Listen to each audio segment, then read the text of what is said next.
Ladies and gentlemen, I would like to introduce to the stage to you the owner of Davenports Magic, the oldest magic shop in the world, Bill Davenport. Thunderous applause, thunderous applause. Hello. Welcome to our stage of Facebook Live here today. Great to be here. Again, as I said, we're at Davenports Magic. We're in the secret underground location at Charing Cross in London, and this shop was founded in 1898. Absolutely. It was founded, as you said, way back in 1898 by my great-grandfather. It's called Louis Davenports, and he, at the time, was a performer on the what we call the music halls, the vaudeville circuit. And he's only 16 years old. Wow. And he did lots of different things. He did some comedy magic, he did stage magic, he did manipulations. And then one day he started sort of buying and selling a few magic tricks to sell to his friends. And the whole thing sort of took off after that. And it became the family business. Absolutely, yes. I mean, at the time he was based in the East End of London, and he had very strong family bonds. So he sort of worked in the business with his wife, and then his children then carried it on, and here I am today. You know, guys, if you have any questions for Bill, he's going to be showing us some magic, some of the kinds of things you could learn here, some of the tools you can buy here. As we know with Guinness World Records titles, the tools are just as important as the practice. So what magical things do you have on this table for us? Well, what we try and do is when people come into our shop, we try to understand their sort of level of expertise, whether they're professionals, whether they're just starting off. Sure. And sometimes it gets quite difficult to understand where to start magic. So what we try and do is we try and match the person to the magic trick. And like a personal style. That's right. I think sometimes people, as I say, get quite confused about where to start. Sure. And often people come in and they want to do these most amazing tricks, which are really, really complicated. And we try and say, right, calm down and just try and get the basics right first. And let me show you one or two things, yes, which are really, really straightforward. I mean, right, a great trick is this one here. And this is one of the classics of magic. And all this involves are actually these 4 metal rings. And what I'm going to do is take 2 of these metal rings and give them a little rub. We find the 2 rings slowly melt together. So now I've got these 2 rings. I'm going to give those a little tap. You find they melt together as well. So now I'll get 2 sets of 2 rings. All I have to do now is give them another little rub. We find all 4 rings joined together. Now what I can do is take these ones, give them a rub, and they just slowly just come apart. I'm looking for the tricks here, but I'm not seeing it. Take these 2, give them a little rub, and they just slowly just come apart.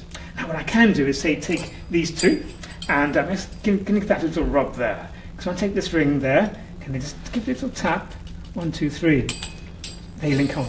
The last and final ring, take this one, go 1, 2, 3, we find now all 4 rings slowly join together. That's a linking ring. Live, in front of your very eyes. And that's that's a signature magic trick, the rings. That's right, yeah, it's one of the real classics of magic. And like a lot of magic tricks, it's a the idea is very simple, very straightforward, and it takes a little bit of practice to get right. So it's quite good for people just starting off, because they can understand the idea really, really quickly, but then it gives them something to practice to. So it's not a sort of instant thing. It takes a little bit of practice. And I think that's really half the fun of magic, you know, that you're doing something which takes a little bit of practice, but not too much. And some people quite like things which are really, really almost instant. And I can show you something else if you like, which is really straightforward. This one is one of my favourites. And all right, we're getting out the cards. It's more a sort of close-up-y thing. So I don't know if you can see this, but the idea of this one is we have these playing cards. Now the thing is, it's no ordinary magic trick, because these cards, they're not that great. They're all blank. All right, blank on both sides. And your pack of cards, which is a blank, but back on both sides isn't really much good. So I'm going to try and print one of the cards. It sounds impossible, but here we go. The way you print a card by simply giving the packet a cut. I can actually print a card. The problem is this one is printed on the front, but not the back. So we have a front with no back. On the other side, there's a back with no front, and all the rest are just completely blank. But if I take these cards, give them another little cut, can actually now print another card, 10 spades, and another one, and another one, and another one. And if we keep going long enough, we find they're all printed. Backs, fronts, backs, they're all printed. The thing is, we're in a magic shop, we're doing a magic trick. This is just a visual illusion. Because maybe you think you see a pack of cards, but it's all printed, but you don't really, because as I said, this is a complete illusion, and they're really all completely blank playing cards. That is incredible. I have never seen that one. And guys, I'm like right here trying to figure out what it is. There's no technological trickery here on Facebook Live today. I'm this close and I couldn't figure it out. So you're welcome to theorize what magic was happening there. But if you have any questions for Bill here of Davenports Magic, we're here at their Charing Cross underground location. This is the oldest magic shop. It was founded in 1898. It has gone down the family business, and we're now here with Bill, who's showing us some sleight of hand. Absolutely, and as I said, it's magic doesn't have to be difficult, and we, as you said, we have this little shop in Charing Cross in London, and we also have a sort of theatre space, little studio, which is where we're actually where we are now. And we also actually run classes. So sometimes so we have classes for both adults and children, and we find actually the children sometimes a bit more clued in than the adults, to be honest. Really? You know, they seem to pick up things pretty quicker than the adults. But everyone's different, and everyone picks up magic at a different pace. And often we find people they haven't really thought about doing magic at all, and maybe they do other hobbies and things. And maybe they see a bit of magic on the television or somewhere else, and they think, oh, maybe I like to do that, but I can't really do it because this is too difficult. Maybe you have to be a member of some secret club to do magic, but that's not really the case. I think magic is actually really accessible. It's a great hobby to have. It's a great art form to have. I know a lot of people who are just amateurs. Some are semi-professionals, some are professionals.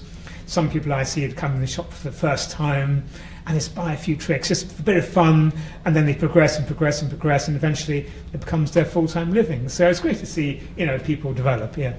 And I imagine, like with a lot of Guinness World Records attempts, you get better as you go.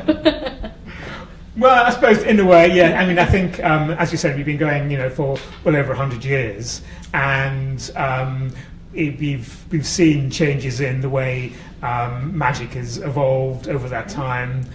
Way back in the 19th century, magic was very, very different to today. I think in those days, magic was more done with these big, elaborate pieces of equipment. Yes, and the woman sawed in half. And these weird-looking contraptions which don't really have any real use for anything else other than magic. And which is fantastic, and that's what people liked in those days. But now I think magic has gone on now, and people are quite into just doing things with quite ordinary-looking objects, playing cards and bits of metal and stuff like that. So it's quite interesting how magic has progressed, and we try and keep up with that and try and sort of tailor what we do with the way people see magic today. Again, if you just joined us, we're live here at Davenports Magic. It is the oldest magic shop in the world. We've been on the stage here with Bill, the owner. It's been passed down to him since 1898 as part of the family business. But there's also a shop here, in addition to the stage where you could buy some things and learn some tricks yourself. So maybe you'll show us around what we can buy out there. Yeah, absolutely. I'd be happy to. Yep. Yes. Okay, so as I said, this is the studio space, and then if I come on around this way, we have just right through our shop, and if you want to go that way. Yes. Welcome into the shop. The beautiful red, that iconic red. Now I have a question for you briefly. Yeah, sure. Did you find for any certain movie or performer a sudden spike in sales as a result, or is it a steady love of magic? I think there's always been a spike in sales when magic is on television. I think someone like David Blaine had a massive impact on magic, and I think we saw a lot of people coming in the shop. They saw his specials and they thought, wow, this is really cool. And I think he's been an absolute epic person to actually do some amazing things with magic. And we've got people like Dynamo and Troy as well. So I think we do see spikes, and often even with the whole Harry Potter thing, even though it's a slightly different type of magic to what we do, we find that gets a lot of people into magic as well. Yeah. And did I read online that people thought some parts of Harry Potter were inspired by magic shops here in London? Well, I think Rowling, when she wrote the book, she actually spent quite a lot of time up in Glasgow in Scotland, and she sort of hung around a lot of the magicians there.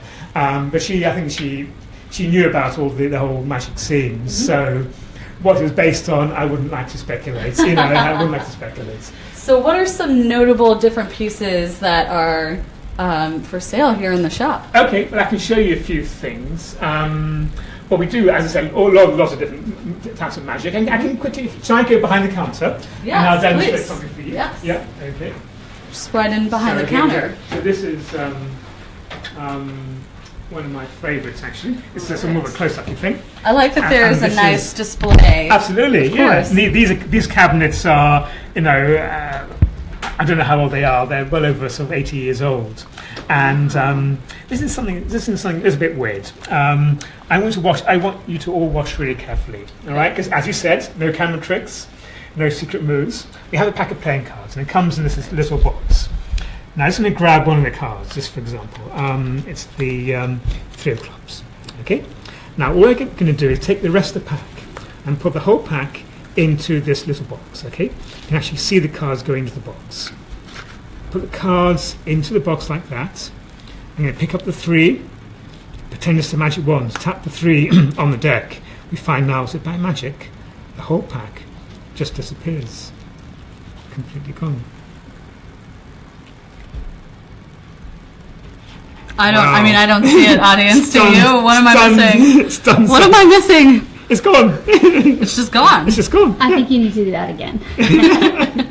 I'll show you something else. What I'll do is I'll Never know grab the something secret. else. He's sending in your questions, but he's not going to tell us the secrets. I've already tried. No. I will show you something. This is actually what I'll do is I'll grab something. There's so many different things to see. So many types of magic. Uber easy trick. All right. This one we have the playing cards. We put the playing card into the box. You push the playing card all the way to the other side of the box. This is like a miniature illusion. I pretend to cut the playing cards, and the card goes into 3 pieces. You show it back and front. Push it back again.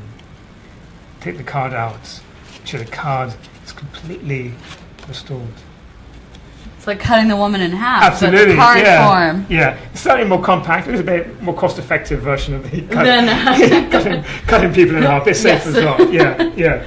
Again, if you just joined us, we're live at Davenports Magic, which is the oldest magic shop, founded in 1898. We're here with Bill Davenport, who is now the owner, as it's passed down the line through the family business. He's showing us a few of the things that you can get at his shop and what you can do with them here. Cool, yeah, absolutely. And as you said, we are quite tucked out of the way here in Charing Cross, and I think it's quite a sort of mysterious place, because we've been at different locations around London over the years, and we sort of started off in the East End of London in Riles Road, and then we moved to the West End of London to New Oxford Street and Great Oxford Street, and now we're in Charing Cross and been here since 1984.